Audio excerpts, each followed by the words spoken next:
By many measures, the economy is doing well, and stocks end the year up. If you put $10,000 in the overall market, say, at the beginning of last year, you'd have over $13,000 now, a year later. Bankers see even more gains to come with Trump entering office, but many people don't live in that stock market economy. If you put aside retirement savings, 80% of Americans do not trade stocks directly at all, ever. So they're not up, say, 30% over the year. We know most voters said that prices and inflation were a hardship last month, and that includes people who voted for both Trump and Harris. This week, some Americans were even cheering on the horrific murder of United Healthcare CEO, citing cruel policies by greedy companies. And this goes beyond this week or this year or this inflation or this election or any recent political narrative. America has long been a rich country that still has broad economic suffering.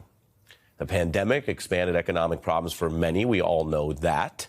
And it forced people who'd recently held perfectly fine jobs into these food lines that I'm showing you now to remind you of that experience in the last 5 years. U.S. economic inequality, meanwhile, has skyrocketed over the last 30 years, a gap that has the rich getting richer while many people struggle, even if they work hard or harder than they have over the course of their whole careers. These problems are real. For a lot of people, they're more urgent than what we call politics, even as they drive anger at the systems and the elites, which then courses through our politics in all sorts of ways. The shifts also come in this current period of rapid technological change, which is upending not only the job market and destabilizing once steady careers, but also is almost constantly transmitting these social media images from the super wealthy or people who want us to think they're super wealthy, which we and the younger generation just see day in and day out. Is this a supersized version of America's past struggles with greed, with the Gilded Age, with the financial crashes, with the 80s boom-bust cycle, which famously glamorized wealth? Remember the banker Gordon Gekko proclaiming, quote, "Greed is good," a speech that was offered as an Oliver Stone-style critique, but that many celebrated and took literally. The point is, ladies and gentlemen, that greed, for lack of a better word, is good. Greed is right. Greed works. Greed clarifies, cuts through, and captures the essence of the evolutionary spirit. Greed in all of its forms. Greed for life, for money, for love, knowledge, has marked the upward surge of mankind. Is that true, though? Many Americans for many years have felt this new Gilded Age is a kind of trap, and as billionaires line up demanding to shape this new administration, and many cheer them on, others are objecting to this as quite obviously cruel capitalist overkill.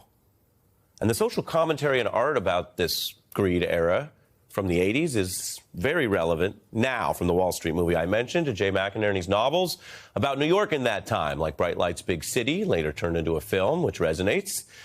A New York Times essay noting just this year that those works by McInerney captured a certain transition between art and money, the reign of the chaotic bohemian creatively, and the religion of the leveraged buyout. Now, all kinds of excess can flourish without capitalism or this type of greed, of course, but those forces clearly drive a type of decadence and selfishness that is familiar today. I know you're not following what I'm saying anyway, right? That's okay. That doesn't matter. The real question is this. Was all this legal? Absolutely not. But we were making more money than we knew what to do with. The new greed era, we're joined by Jay McInerney, author of 11 books, including the novel Bright Lights, Big City, which was seen as that rare book that defines an era. Sold over 1 million copies. Welcome back. Thank you. Nice to be here. Are we in a new greed era? Are you getting any 80s flashbacks? Well, you know, when I was listening to you earlier, I thought, you know, one of the things that the Gordon Gekkos of the world would think is that we're doing it even better now. We're doing it bigger. You know, there's something when you look back at the 80s, the supposed era of greed and excess, that seems kind of quaint, you know? I mean, just for instance, at the beginning in 1980, the Dow started out under 1,000 points, and by 10 years later, it was still under 3,000. You look at the numbers today, and they're staggering compared to, even allowing for inflation and adjusting dollar values. I mean, 44,000 something today, I believe. I mean, it's, you know, and talk about income inequality. It's much more extreme now than it was in the 80s when we started to glorify Wall Street players and gamblers and so on. Here's the yawning wealth distribution, as you mentioned. And so that's only back to the 90s on the top 1% versus the other 50%. And the stock point I mentioned, CNBC checked. If you go to the top 10% of Americans, they basically have all the individual stocks. I think we have this 87%, 1% own half. So this whole system is driving something that's only for the top for the most part. Well, yeah. I mean, you look at CEO compensation. It's now for S&P 500 company CEOs 290 times that of their average worker.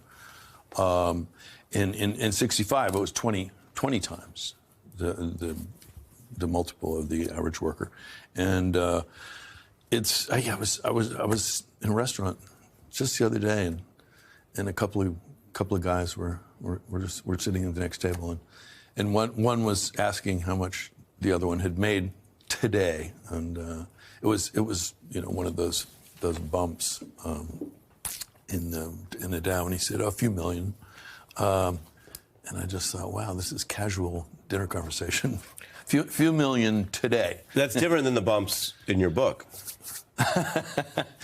Yes, well, we did bumps off the tables in restaurants, but we didn't talk about $3 million in gains. And so there's a whole culture to this, and social media is transmitting it in ways that we don't even fully understand yet. What was movies and novels has become this daily thing. But we have a few more moments of that pop culture view of the 80s greed and excess. Let's take a look.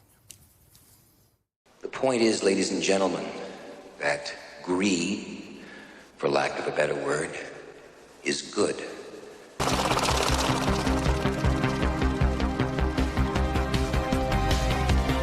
Hey, fellas!